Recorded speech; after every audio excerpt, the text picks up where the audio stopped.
Montrer aujourd'hui, c'est du coup ce lien entre béton, carrière et futur LGV. Parce que qui dit LGV dit sable, gravat, gravier, tout un tas de matériaux de construction pour alimenter quand même le plus gros chantier de France des 10 prochaines années.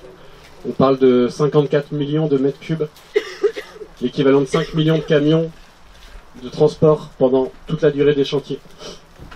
Bon, et du coup là ce qu'on voit c'est que ça commence à s'accélérer un peu. Les extensions de carrières, la création de nouvelles carrières. Alors on est ici à Saint-Michel-de-Rieupré, je ne sais pas s'il y a des habitants de la commune qui sont ici. Moi ce que j'ai vu, alors vous me direz si j'ai vu juste, mais c'est qu'on parle ici d'une extension de 85 hectares. Pas une extension, une création de 85 hectares. Une création de 85 hectares. Saint-Michel en partant sur Ilax. Ok, donc voilà, mais vous n'êtes pas seul, hein. Parce que du coup cet après-midi, il y a un déplacement qui va se faire à Port-Cher, où là-bas c'est 44 hectares. Où les habitants sont en train de poser un recours devant le Conseil d'État pour lutter contre ce projet. Bon, aujourd'hui aussi, il y a une action qui se fait à Montpouillan, près de Marmande, où là on parle d'une extension de 76 hectares, avec en plus des risques de pollution sur les nappes phréatiques, sur la Garonne, en cas de crue de la Garonne. On voit aussi un autre projet qui émerge du côté de l'Aréole, sur la commune de Montgauzy, où là on parle d'une extension de 140 hectares. Et derrière ça, quelle usine se cache? Une idée? Lafarge encore et toujours. Ici c'est Vinci, ben voilà, ben c'est pour ça qu'on s'inscrit dans cette journée aussi, il faut le rappeler. Une journée nationale qui se passe partout en France, contre le monde du béton, contre Lafarge et son monde. GSM, Holcim, elles sont plusieurs. Complètement d'accord. Bon, et du coup tout ça pourquoi? Quand on voit ce chantier, ben on se dit quoi? Tout ça pour un peu plus de minutes de gagner entre Bordeaux, Toulouse, entre Toulouse et Paris pour les plus pressés. Et de ce monde-là, on n'en veut pas. On n'en veut pas, parce que tout ce que garantit cette nouvelle ligne, c'est une destruction immédiate pour des gains hypothétiques à long terme. Et ce qu'il faut rappeler aussi, c'est que dans les chiffres officiels, on parle de 44 800 hectares de terres artificialisées, ça c'est les chiffres qui nous sont donnés. Mais c'est sans compter tout ce qu'on voit derrière. Vous venez la liste que je viens de faire, on parle de 40 hectares par-ci, 70 hectares par-là, 100 hectares par-ci. Toutes ces données, il faut les inclure dans ce projet pharaonique de LGV du Sud-Ouest. Donc non seulement on est bien loin des chiffres officiels de 4800 hectares, mais on est encore plus loin des chiffres complètement délirants d'Alain Rousset qui, il y a encore 2 semaines, se permet de dire que ce sera 700 hectares d'artificialisés. Donc il faut aussi un peu le recadrer. Et... En tout cas, l'heure elle est urgente. Ça fait plusieurs mois qu'on parlait de potentiel début des travaux pour la fin de l'année 2023, début 2024. Et là je crois qu'il vient d'avoir un petit coup d'accélérateur. On l'a vu il y a 2 jours, des camarades de LGV EA nous ont envoyé une photo. On voit qu'à Cadeaujac, les premières maisons expropriées commencent déjà à être détruites. Ça veut dire que les engins de chantier commencent déjà à préparer les futures avancées du travaux de chantier LGV. Donc ça veut dire que ça se précise là, sur le terrain, concrètement, physiquement, le chantier de LGV, on peut le dire, a démarré. Donc il faut encore plus unir nos forces et se rassembler sur le terrain. Faire des réunions, mais aussi sur le terrain, comme on le fait aujourd'hui, malgré la pluie. Malgré la pluie, on est là. On est là pour dire quoi?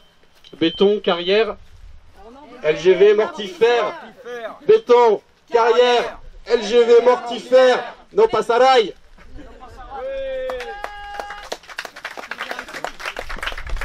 Oui, je vais juste rajouter une petite chose.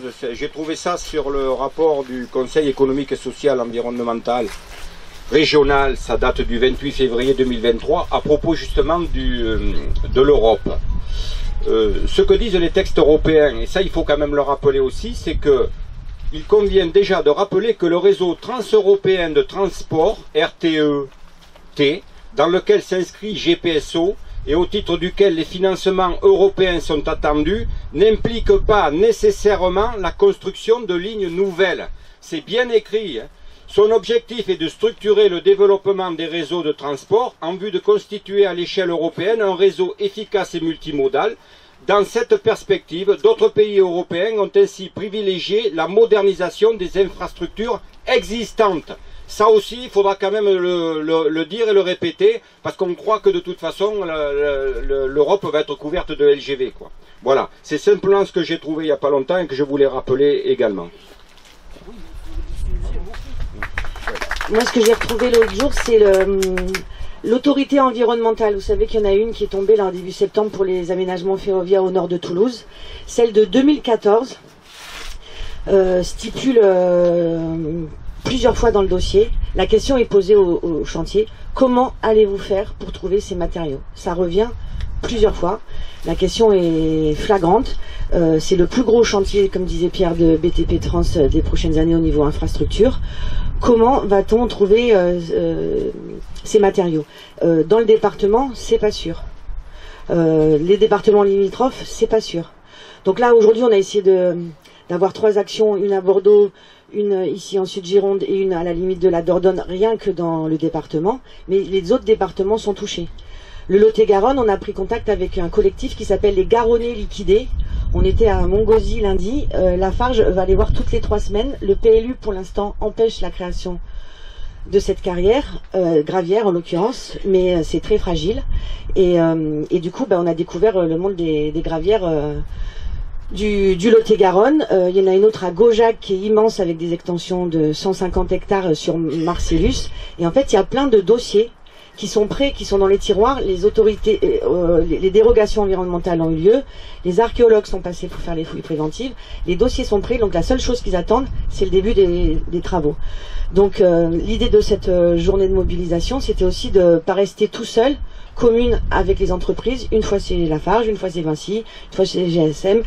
Mais à chaque fois, du coup, les communes sont seules. Des fois même c'est sur 2 communes. Comme ça permet de minimiser les hectares. 70 sur l'une, 70 sur l'autre, ça passe mieux pour un conseil municipal.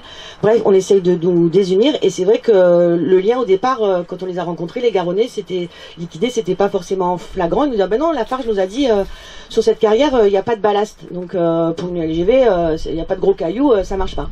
Je leur ai rappelé les 17 viaducs de Saint-Médard-d'Héran jusqu'à Bernos-Bolac. J'ai rappelé que si on compte ceux avant, on en arrive plutôt à 20. Et donc dans ce cas-là, c'est des piliers pour couler du béton, et ces sites sont faits pour ça.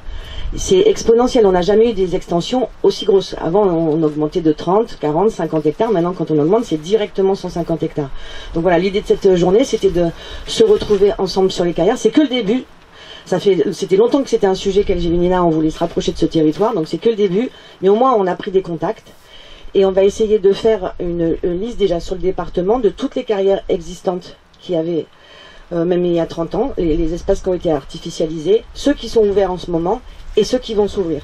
Et là, comme disait encore Pierre, là, par rapport au nombre d'hectares d'Alain Rousset, ça va monter, c'est énorme. Approchez-vous, là au bord du Véron, voilà. Ouais.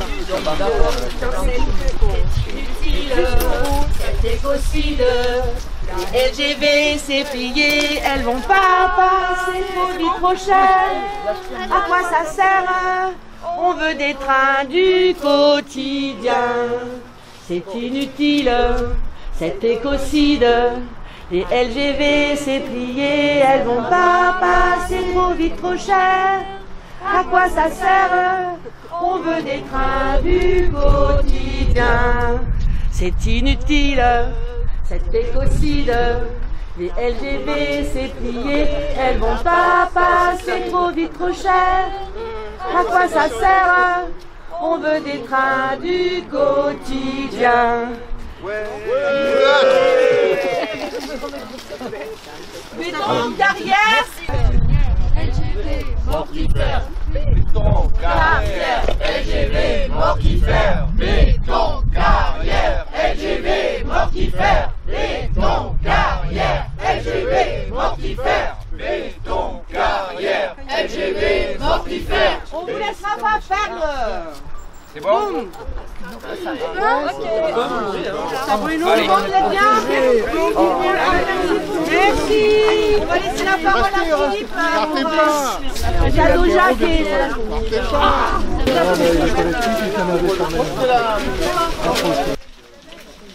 Oui, j'insiste un petit peu sur le point qu'à Cadeau-Jacques, bon, déjà, c'est le long de la rue du Pont à Cadeau-Jacques, ça vous dit rien, mais c'est le long de la voie ferrée. Et il y a 6 maisons qui ont été expropriées, donc les gens sont partis, les maisons sont abandonnées, c'est des maisons qui ont une vingtaine d'années, qui sont très bien, hein, avec jardin, piscine, voilà. Donc les gens sont partis, et il y a une maison qui a été démolie mardi. On y est passé lundi, il n'y avait rien. Et mardi, il y avait une peloteuse Voilà, donc je me suis arrêté, j'ai demandé aux gars, bon, ils sont commandés, donc après renseignement à la mairie par Nadine, la mairie lui a répondu, mais c'est la SNCF, nous ça ne nous regarde pas. Et il n'y avait aucun panneau de démolition, aucun avertissement de démolition, rien que dalle. Voilà. Alors là c'est quand même quelque chose d'incroyable que ça se passe comme ça. Et la mairie s'en fout complètement. Voilà, Nadine y est allée. Donc il n'y a pas de... Voilà. Ils se déchargent sur la SNCF, c'est pas nous. Vous voyez avec la SNCF. Voilà. Nous au Saint-Médard, il y a des maisons qui vont être expropriées. Il y en a une, il y a le panneau de démolition dessus, en règle, avec le numéro de démolition par la mairie, parce que bon, ils sont obligés, de toute façon, donc il y a un panneau. Il y a un autre panneau à la barrière, au garde-barrière, bon, mais là c'était inoccupé depuis très longtemps, donc là, bon, c'est la SNCF, il les déménage. Voilà ce qui se passe, donc là c'est quand même inquiétant, et il y a d'autres maisons qui vont être expropriées, mais les gens à Cadojac, bon, c'est un peu comme à Saint-Médard aussi, ils sont passifs, ils sont défaitistes, on a discuté avec eux, mais, mais c'est fait, voilà. C'est voté, mais qu'est-ce que ça veut dire? Mais les gens, ils sont complètement enfumés. Le maire de Cadojac, alors lui, n'en parlons pas, c'est un gars qui s'en fout, et puis voilà. Voilà ce qui se passe. Alors là, ça devient quand même, ça devient grave. Donc on continue, il faut pas baisser les bras surtout, il faut que tout le monde aille au taquet, quoi, hein, et puis on va faire des trucs, voilà, il faut bouger, mais c'est très difficile, hein, je peux vous dire que c'est dur, hein. Même à Saint-Médard, hein, franchement, voilà ce que j'avais à vous dire. On va y arriver.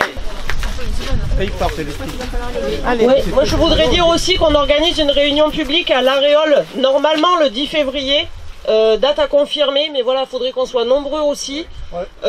Va y avoir a priori beaucoup d'intervenants, mais pour l'instant on est juste autour de l'organisation. L'idée c'est de mobiliser des gens qui ne sont pas encore au courant.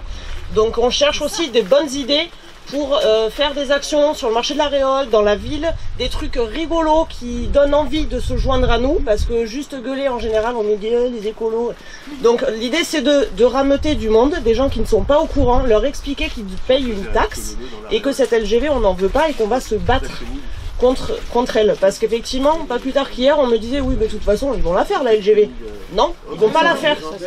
On va se battre en fait, mais il faut que les gens soient au courant, que les maires qui sont contre peut-être se mobilisent un peu plus ouvertement et officiellement.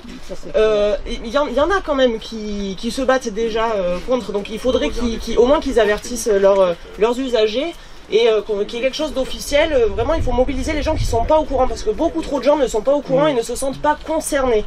Et on est tous concernés. Voilà.